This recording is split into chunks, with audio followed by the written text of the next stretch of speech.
নমস্কার, আমি সুদীপ্তা। এভি নিউজে আপনাদের সকলকে স্বাগত। প্রথমেই চোখ রাখবো নিউজ হেডলাইনসে।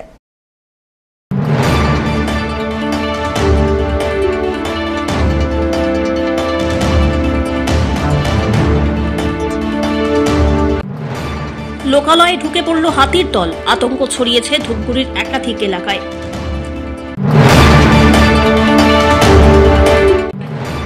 কিছুটা হলেও স্বস্তির নিঃশ্বাস ফেলছেন আম ক্রেতারা। ধীরে ধীরে কমছে সবজি বাজারের দর।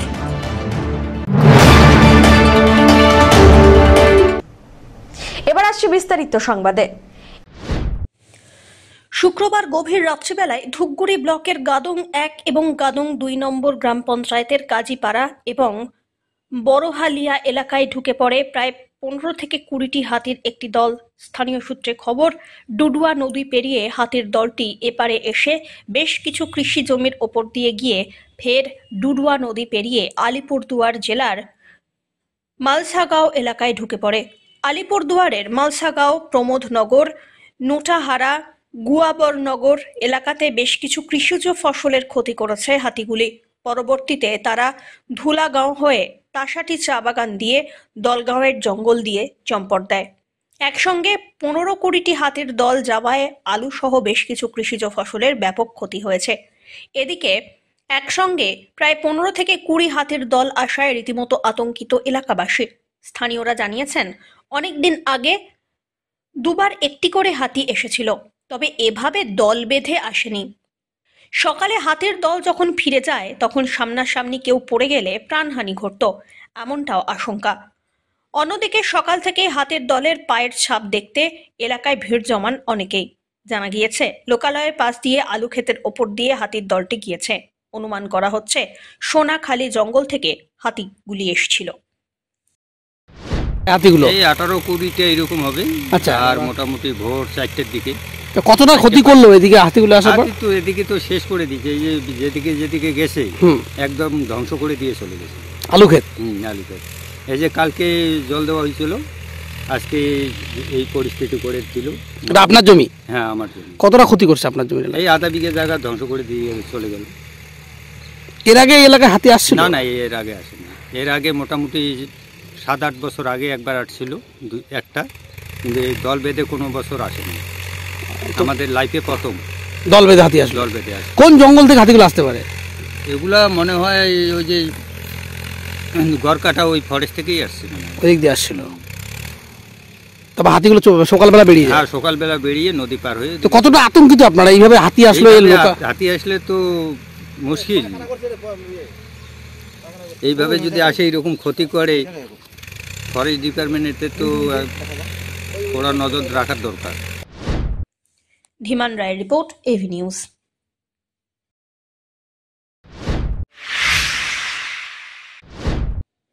ডুয়ার্সের মেটেলি ব্লকের কিলকোট চা বাগানে লাগাতার হাতির হানায় আতঙ্কিত বাসিন্দারা। বুধবারের পর ফের শুক্রবার রাত্রিবেলায় হামলা চালিয়ে বাগানের কুঞ্জ লাইনে 4টি ঘর ভেঙে ফেলল হাতি। ঘর ভেঙে সাবার করল মজুদ খাদ্যদ্রব্য, নষ্ট করে আসবাবপত্র। ওই সময় ঘর থেকে পালিয়ে কোনো ক্রমে প্রাণে বাঁচেন বাড়ির লোকজন। ঘটনায় ওই এলাকায় ব্যাপক আতঙ্কের পরিবেশ সৃষ্টি হয়েছে।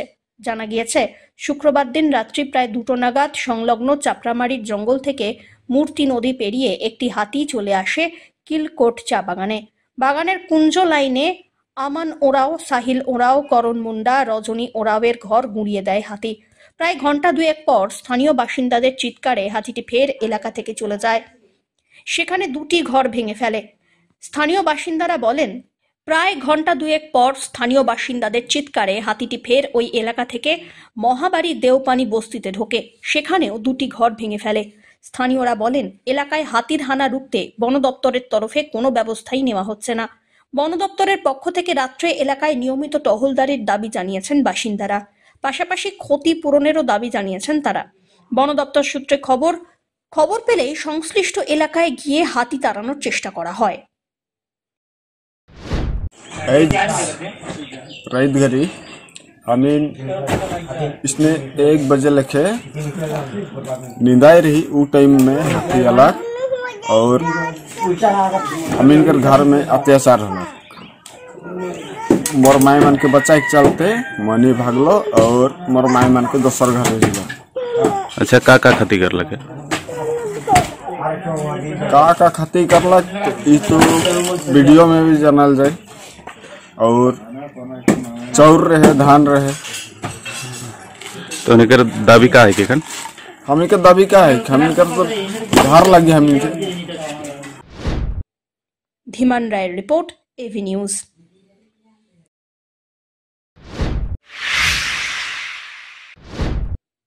জলপাইগুড়ি জেলা পুলিশের উদ্যোগে সদর ট্রাফিক গার্ডের ব্যবস্থাপনায় রক্তদান শিবির অনুষ্ঠিত হলো বাবুপাড়া স্থিত ভবনে। জলপাইগুড়ি সরকারি মেডিকেল কলেজের অধীনস্থ সদর হাসপাতালের ব্লাড ব্যাংকের চিকিৎসক এবং কর্মীদের উপস্থিতিতে চলে রক্তদান শিবির। ফিতে কেটে এদিনের রক্তদান শিবিরের উদ্বোধন করলেন জেলা পুলিশ সুপার খন্ডবাহালে উমেশ গণপত। এছাড়া উপস্থিত ছিলেন অতিরিক্ত police super Soubhanik Mukhopadhyay, DSP traffic Arindam Pal Chowdhury প্রমুখ। এই দিনের শিবিরে স্বতঃস্ফূর্তভাবে পুলিশ আধিকারিকরা এবং পুলিশ কর্মীরা, সিভিক ভলেন্টিয়ার সহ মহিলা পুলিশরা এবং সাধারণ মানুষ রক্তদান করেন। আপনারা জানেন যে উৎসর্গ যে প্ল্যাটফর্ম চলে বা উৎসর্গ যে প্রোগ্রাম চলে, সমস্ত পুলিশ ইউনিট এবং পুলিশের পক্ষ থেকে ব্লাড ডোনেশন ক্যাম্প আয়োজন করা হয়। পশ্চিমবঙ্গ সরকারের, বিশেষ করে পশ্চিমবঙ্গের মুখ্যমন্ত্রীর অনুপ্রেরণায় এবং পশ্চিমবঙ্গ সরকারের ব্যবস্থাপনায় এবং আমাদের যে নানা রকম পুলিশ থানাগুলো থাকে এবং পুলিশ ট্রাফিক গার্ডগুলো থাকে, তারা ব্লাড ডোনেশন ক্যাম্প উৎসর্গ নামক প্রোগ্রামের মাধ্যমে আয়োজন করে থাকে। সেই রকমভাবেই আজকে সদর ট্রাফিক গার্ড জলপাইগুড়ি স্বেচ্ছায় রক্তদান শিবির আয়োজন করেছে এবং এখনও পর্যন্ত এখানে প্রায় 70 জন দিয়েছেন। আমাদের কাছে এখনও পর্যন্ত যা আছে টার্গেট প্রায় 100 কমপ্লিট হবে এবং এর মাধ্যমে যে পুলিশ যে সমাজ সেবা বা পুলিশ যে সমাজের সঙ্গে অঙ্গাঙ্গীভূত, সেটাই আমরা প্রমাণ করার চেষ্টা করি এবং এইভাবেই আমরা রক্তদান শিবির করে আর্ত মানুষের পাশে দাঁড়ানোর চেষ্টা করি। ধীমান রায় রিপোর্ট, এভি নিউজ।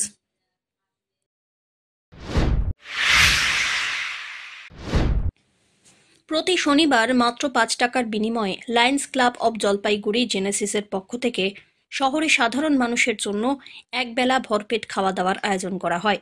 এবারে একটু ভিন্নভাবে এই কর্মসূচি গ্রহণ করা হয়েছিল। শনিবার কাউন্সিলর স্বরূপ মণ্ডল এই আয়োজনে সামিল হন। কিছুদিন আগেই তার মা পারুল মণ্ডলের বাৎসরিক কাজ সম্পন্ন হয়েছে।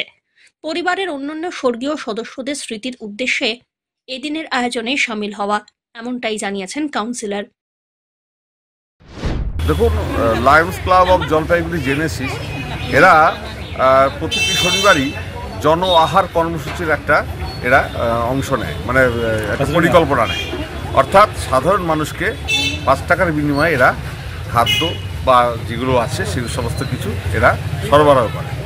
তো তাতে হয় কি, আমাদের জলপাইগুড়ির বিভিন্ন প্রান্তের মানুষ যারা লায়ন্স ক্লাবের এই মহতী উদ্যোগকে সফল করতে চায়, তারা এই অংশগ্রহণ করে। আজকে কিছুদিন আগে আমার মাতৃদেব তার বাৎসরিক অনুষ্ঠিত হয়েছে, মৃত্যুবার্ষিকী, এবং আমার ছর্দি অর্থাৎ যিনি আইনজীবী হিসেবে কর্মরত ছিলেন প্রান্তিকা মণ্ডল বা আমার বাবা শ্রীরাম মণ্ডল, যারা পরলোকগত হয়েছেন বা পরলোকগতা হয়েছেন, তাদের স্মৃতির উদ্দেশ্যে আজকের এই জন আহার কর্মসূচিতে আমরা অংশগ্রহণ করেছি, আমাদের পরিবার অংশগ্রহণ করেছে। আমরা মনে করি যে কেবলমাত্র বাৎসরিক অনুষ্ঠানের মধ্যে দিয়ে কর্মসূচিগুলিকে, মানে আমাদের যে হিন্দু রীতি অনুযায়ী যে বাৎসরিক কর্মসূচিগুলি পালিত হয়, সেগুলি খালি করাটাই নয়, তার পাশাপাশি আমরা যদি আরও বেশি করে এই সমাজসেবার মধ্যে দিয়ে যদি আমরা আমাদের পিতৃদেব মাতৃদেবের উদ্দেশ্যে কাজ করতে পারি, শ্রদ্ধা জানাতে পারি, আমার মনে তাহলে সেটাই সবচেয়ে বেশি শ্রদ্ধা জানানো হয় তাদের আত্মার প্রতি। এদিকে সংগঠনের সদস্যরা জানান, প্রায় 4-5 বছর ধরে বজরং আহার নামে এই কর্মসূচি সংগঠনের তরফ থেকে চলছে। অতি সাধারণ মানুষ 5 টাকার বিনিময়ে পেট ভরে খাবার পান। স্বরূপবাবু কর্মসূচিতে অংশগ্রহণ করেন, বলেন ভালো লাগছে। বজরং আহার নামে খাবারটা এখানে এই জায়গায় আমরা 4-5 বছর ধরে করছি। প্রত্যেক শনিবার ভাত ডাল সবজি আমরা লোককে 5 টাকায় ভরপেট খাওয়াই, মানে ফুল মিল মানে আনলিমিটেড। তো আমাদের এই লোকের আশীর্বাদ, লোকের আজকে যেমন স্বরূপদা, কারো জন্মদিন, কারো অ্যানিভার্সারি, কারো মা বাবার স্মৃতিতে ওদের আমাদের শনিবারে 3100 টাকা 3100 টাকা যদি দেয়, আমরা সেদিন অ্যাপ্রক্সিমেটলি 100-110 লোকের আমরা খাওয়ার অ্যারেঞ্জমেন্ট করে দিই।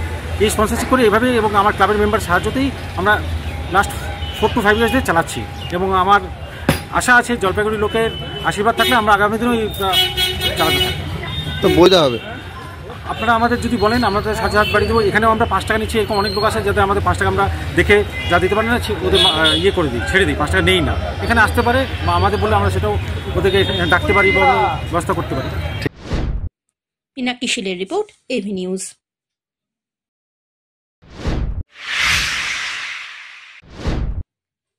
পড়ুয়াদের ইতিহাসের প্রতি ভালোবাসা তৈরি করতে উদ্যোগী ইতিহাস সন্ধানী শিক্ষক মঞ্চ। উল্লেখ্য, ইতিহাস অনুসন্ধানী শিক্ষক মঞ্চের ব্যবস্থাপনায় গত 8ই সেপ্টেম্বর যে ইতিহাসের মেধা পরীক্ষা অনুষ্ঠিত হয়েছিল, শনিবার তারই পুরস্কার বিতরণী অনুষ্ঠানের আয়োজন করা হয় শহরের বাবুপাড়াস্থিত সুভাষ ভবনে। এছাড়াও জাতীয় ইতিহাস চর্চার প্রেক্ষিতে আঞ্চলিক ইতিহাস চর্চা বিষয়ক আলোচনা চক্রের আয়োজন করা হয়। উল্লেখ্য, এই মেধা পরীক্ষায় ষষ্ঠ শ্রেণী থেকে দ্বাদশ শ্রেণী পর্যন্ত প্রায় 2000 পরীক্ষার্থী অংশগ্রহণ করে। জলপাইগুড়ি, কোচবিহার, বর্ধমানের বিভিন্ন বিদ্যালয় থেকে পড়ুয়ারা অংশ নেয়। সমস্ত ক্লাস মিলে প্রথম, দ্বিতীয় এবং তৃতীয় হয়েছে মোট 68 জন পড়ুয়া। উল্লেখযোগ্য যে শহরের বিদ্যালয়গুলির সঙ্গে সমানে সমানে তাল মিলিয়ে গ্রামের বিদ্যালয়গুলির ছাত্রছাত্রীরাও অত্যন্ত ভালো ফল করেছে। এমনকি অনেক ক্লাসে গ্রামের ছাত্রছাত্রীরাই প্রথম স্থান দখল করেছে, এমনটাই ইতিহাস অনুসন্ধানী শিক্ষক মঞ্চের তরফ থেকে জানানো হয়।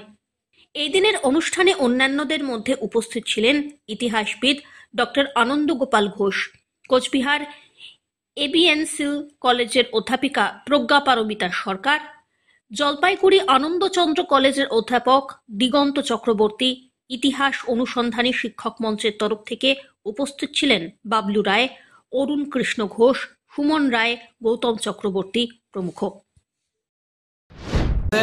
ইতিহাস অনুসন্ধানী শিক্ষক মঞ্চ তার আয়োজনে আমরা ছাত্রদের জন্য 6 থেকে 12 পর্যন্ত ছাত্রছাত্রীদের আমরা পরীক্ষার ব্যবস্থা, মেধা পরীক্ষা, ইতিহাস মেধা পরীক্ষা, সেটা আমাদের 8ই সেপ্টেম্বর হয়েছিল। যারা ফার্স্ট, সেকেন্ড, থার্ড হয়েছে পরীক্ষায় তাদের আমরা আজকে পুরস্কৃত করব এবং এই পুরস্কার অনুষ্ঠানেই আমাদের একটা সেমিনারের ব্যবস্থা করা হয়েছে, যে জাতীয় ইতিহাস চর্চার প্রেক্ষিতে স্থানীয় ইতিহাস চর্চা। এটার মূল বক্তা হিসেবে রয়েছেন কোচবিহার এবিএনসিল কলেজের অধ্যাপিকা ডক্টর প্রজ্ঞা পারমিতা সরকার, উনি রয়েছেন। আমাদের আজকে প্রধান অতিথি আমাদের উপদেষ্টা মণ্ডলীর অন্যতম ডক্টর আনন্দ গোপাল ঘোষ বঙ্গরত্ন, উনি রয়েছেন আমাদের মধ্যে। মানে মূলত এই যে পরীক্ষাটা কি জন্য হয়েছিল, কি বিষয় যদি বলেন? এটা ইতিহাস বিষয় 6 to 12। এটা মূলত হচ্ছে ওদেরকে যে পরীক্ষার ভীতি, ইতিহাসের প্রতি যে ভীতি, সেটা কাটিয়ে ওঠা এবং ইতিহাসকে কীভাবে ভালোবাসতে হয়, ইতিহাস যে কত সহজ, কত মানে একদম একটা গল্পের মতো একটা বিষয়, সেটা বোঝানোর জন্যই আমাদের এটা উদ্যোগ। ছাত্ররা যাতে ইতিহাস, কারণ ইতিহাস না জানলে আমরা কিন্তু নিজেরাই হারিয়ে যাব, এটা যাতে না হয়, ছাত্ররা যাতে ইতিহাসকে ভালোবাসে, তার জন্যই আমাদের এই।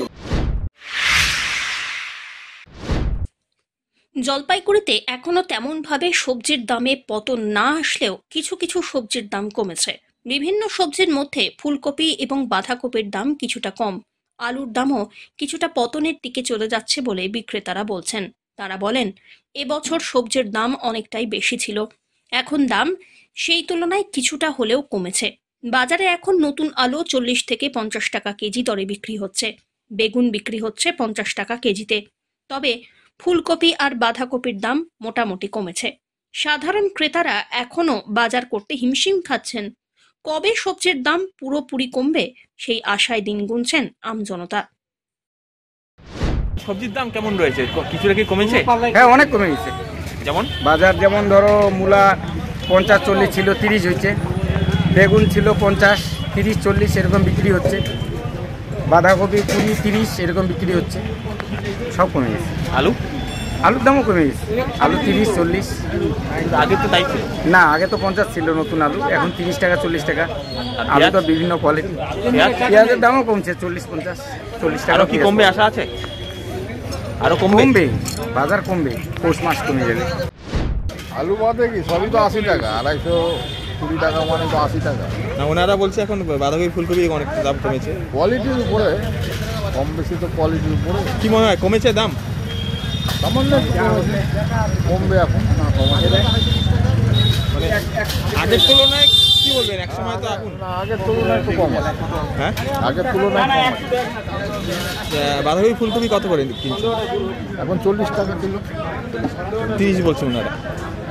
ওই যে কোয়ালিটির উপরে নির্ভর করছে, ভালো মাল হলে 10 টাকা বেশি, আর মাল একটু খারাপ হলে 10 টাকা কম। মানে কিছুটা হলে কমেছে? হ্যাঁ, কিছু হলেও কমেছে। অমিত বণিকের রিপোর্ট, এভি নিউজ।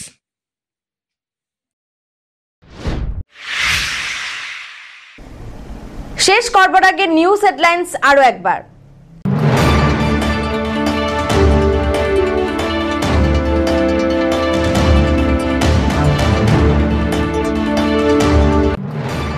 লোকালয়ে ঢুকে পড়ল হাতির দল, আতঙ্ক ছড়িয়েছে ধূপগুড়ির একাধিক এলাকায়।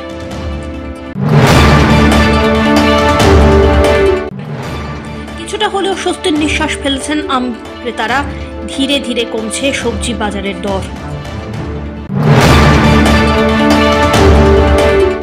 শেষ করবার আগে নিউজ হেডলাইন্স আরো একবার। এখনকার মতো এভি নিউজ এ পর্যন্তই। পরবর্তীতে আসছি আরো সংবাদ নিয়ে, দেখতে থাকুন আমার বিশেষ। নমস্কার।